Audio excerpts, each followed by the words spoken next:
来是桃园市国民党的立委余富庭洪指控，讲李私人的社群媒体铺文，骂这个罢免团体是笨手。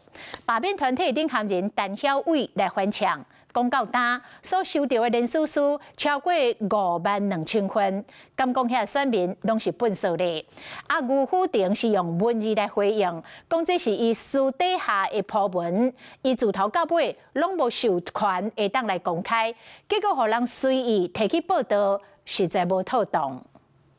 最小的民主要来毁灭我们靠选举选出的最大的民主。请大家支持小刘立委还有我们另外5位立委。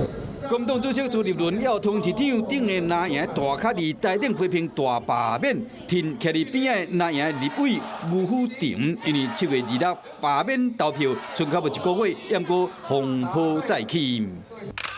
余富庭昨日面册写讲，反罢免的答辩书会当写1万字，最后干来写9999字，就是为了处理一阵笨拙的谣言，搁写一寡本雅的文字，批评真正浪费性命。加上第一阶段甲第二阶段连署的时，余富庭知影讲有高中的同学跳出来要甲罢免，嘛伫面册甲呛讲好人唔去做，拢是笨拙，无需要起讲，最后罢免团体袂当接受，就呢做伙发声反攻。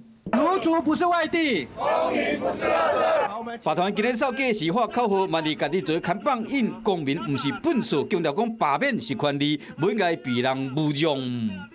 到今天为止，我们收了超过52000份。难道你选区选民这5万多的选民都是垃圾吗？一起发声，来向我们不适任的立委表达我们的心声。公民不是垃圾，卢竹不是外地。面对争议风波愈来愈大，余富庭嘛透过文字回应讲，从头至尾无授权公开伊写的文章，互人凊彩提起报道，真正是无妥当。